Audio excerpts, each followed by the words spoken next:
this is the level of control that is being exerted here. And obviously, there's some powerful people that have a lot to benefit out of it.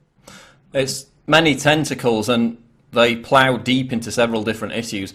Common Core, Hilary Clinton, and the Bilderberg group. Tell us how it connects to that.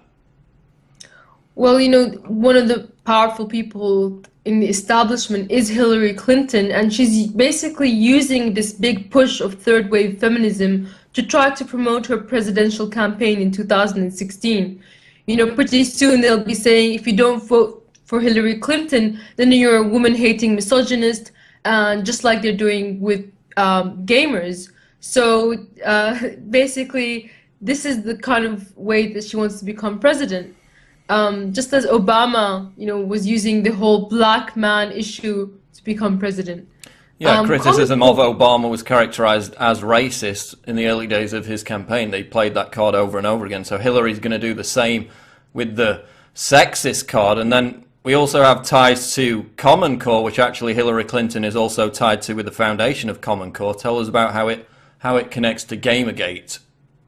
Another man who's tied into it is Bill Gates, and he's putting a lot of money into Common Core. And one of the things he's promoting is the use of video games as an education tool.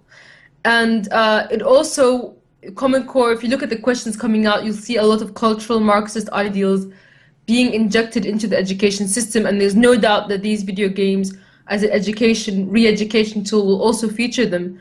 And there's actually a lot of new startup companies surfacing that are producing video games for education. And obviously these people are tipped off that that these kind of games are going to be marketable. And big name industry like EA are buying these companies, and they're getting a lot of money.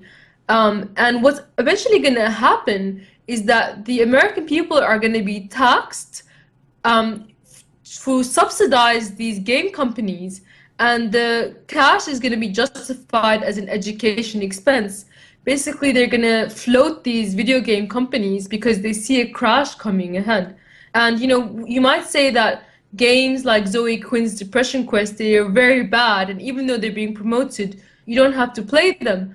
But if it's injected into the education system, then not only do you have to play them and be basically tested on them and graded on them, you also have to be forced to buy them. And that's basically about the money as well. And Bill Gates, as I mentioned, he was a attendee of Bilderberg in 2010, around the same time that he started funding and talking a lot about Common Core.